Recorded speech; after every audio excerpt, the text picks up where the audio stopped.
Tu nages en crawl et tu cherches comment bien glisser dans l'eau?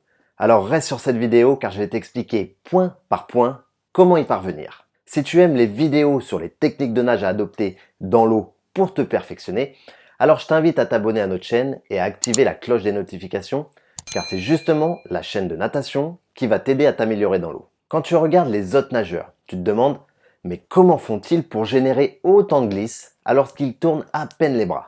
C'est justement le thème de la vidéo d'aujourd'hui.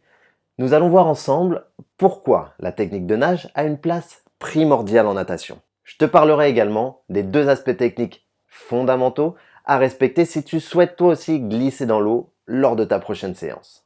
Et enfin, reste jusqu'à la fin car je vais te donner le petit truc en plus qui va te permettre d'être encore plus fort dans l'eau. Tu es prêt? Alors bonnet lunettes et c'est parti!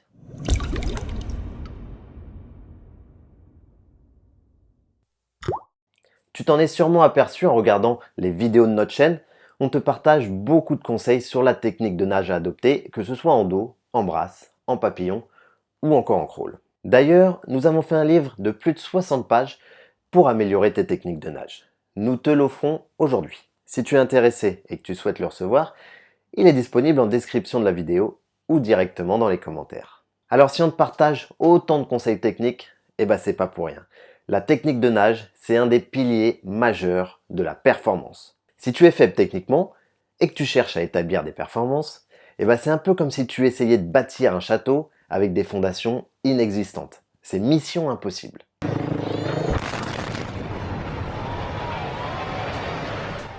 Et c'est pour ça que beaucoup de nageurs perdent de longues années sans voir de réelles améliorations dans leur nage, car ils nagent en enchaînant les longueurs sans faire attention sur la manière dont ils font les choses.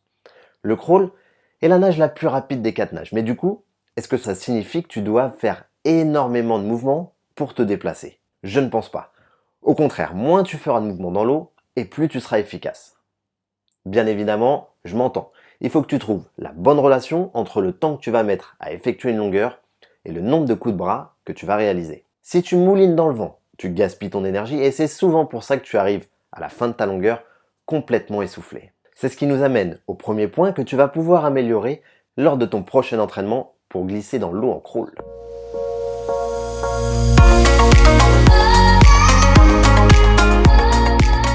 Tout va se jouer sur ton amplitude durant le mouvement de tes bras. Pour éviter de mouliner sans avancer, il va falloir que tu ailles chercher loin devant, une fois que ton bras sera rentré dans l'eau. Pour ça, tu vas devoir solliciter tes épaules. Elles ne doivent pas rester fixes et rigides, non. Au contraire, elles tournent autour de l'axe représenté par ta tête. Si tu ne mobilises pas tes épaules, tu vas pas pouvoir aller chercher un appui loin devant toi. Mais c'est pas tout. Pour gagner en amplitude, tu vas également devoir pousser loin derrière. Et là, trop souvent, je vois des nageurs que j'appelle généralement des petits bras, car ils finissent jamais leur poussée.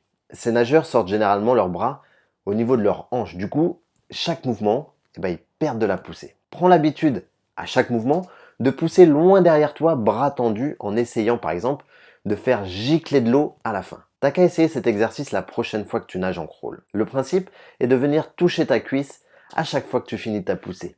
Rien qu'avec ce petit exercice, tu devrais avoir une nage déjà plus efficace. Alors je te cache pas qu'au début, ça peut être un peu difficile musculairement, mais ça c'est normal. Et c'est pour ça que tant de nageurs ne finissent pas leur mouvement, tout simplement car la fin du mouvement est très dure musculairement. Mais plus tu vas te forcer à réaliser cette fin de poussée, plus ça va devenir une habitude et plus tes muscles seront renforcés. Et du coup, plus ce sera simple pour toi. Tiens, avant de te parler du prochain point technique, dis-moi en commentaire si tu finis ta poussée ou si tu trouves ça vraiment trop difficile. Je suis curieux de voir les nageurs qui vont terminer la main au niveau de la cuisse et ceux qui sortent bien avant. Allez, voyons maintenant le second point technique qui est en grande relation avec l'amplitude.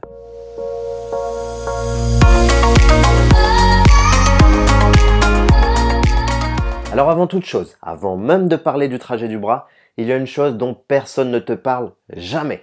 Et pourtant, c'est la base de la base. Je veux parler du verrouillage de ton poignet et de la fermeté de tes mains. Dis-moi, comment veux-tu avoir une poussée efficace si tu as des mains qui sont toutes molles? C'est impossible. Et tu auras beau faire tous les éducatifs du monde, tu seras jamais efficace dans l'eau avec des mains molles. Ça te paraît pourtant évident, mais c'est un peu comme finir sa poussée au niveau de la cuisse. Si tu verrouilles pas ton poignet avec une main ferme pour prendre de l'eau, ne compte même pas te propulser vers l'avant. Donc concentre-toi sur ton poignet quand tu nages et pense à l'orienter vers l'arrière au début et jusqu'à la fin de ton geste. Bon, parlons maintenant un peu du trajet du bras et de la poussée. Pour rappel, ici tu trouveras une vidéo détaillée du trajet du bras en crawl que nous avons déjà traité, mais pour faire simple, la poussée ne doit pas être réalisée sur une vitesse constante. Imagine-toi lancer une balle le plus loin possible. Et bien la logique est la même, tu vas devoir accélérer ton geste au fur et à mesure que ta main avance afin de créer de la vitesse. Alors pas la peine de faire un trajet en S comme on pouvait le voir il y a quelques années, le but est maintenant de fixer le coude le plus possible et de tirer l'eau vers l'arrière. Donc rappelle-toi de ce que je te disais au début, lorsque ton bras rentre dans l'eau, il faut que tu ailles chercher loin devant en mobilisant tes épaules. Lorsque ta main sera loin devant, tu vas effectuer ta prise d'appui en verrouillant ton poignet et en ayant une main ferme. Avec un coude verrouillé, tu vas ici effectuer une poussée dans l'axe et vers l'arrière en accélérant ton geste afin de créer de la vitesse. Et enfin, tu vas terminer ton geste à la cuisse. Ça paraît simple, expliqué comme ça, mais efforce-toi de réaliser ça sur chacun de tes mouvements et tu vas voir que là, ça devient vite compliqué. Allez, voyons ensemble un point technique à améliorer afin d'être plus fort dans l'eau.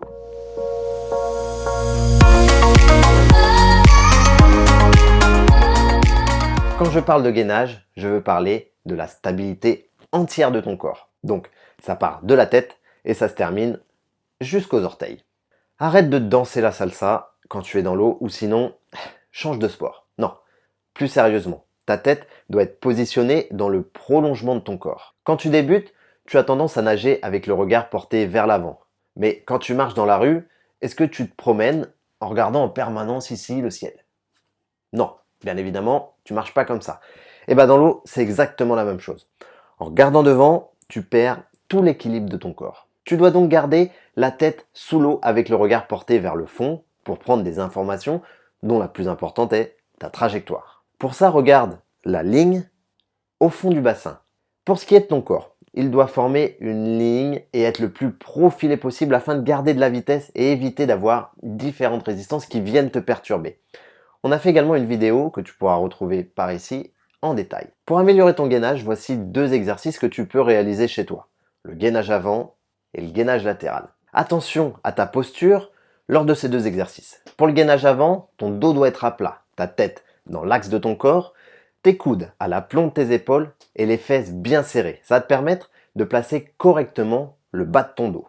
Pour le gainage latéral, c'est un petit peu les mêmes conseils. Porte ton regard vers l'avant et tu peux aussi avoir le bras vers le haut. Ça va te permettre de te stabiliser durant ton exercice. Alors, combien de temps tu dois réaliser le gainage?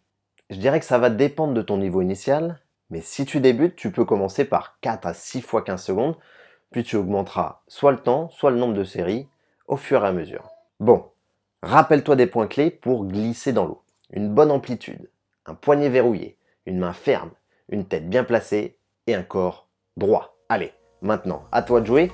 Et si tu veux aller plus loin, tu peux télécharger notre guide technique pour améliorer ta nage.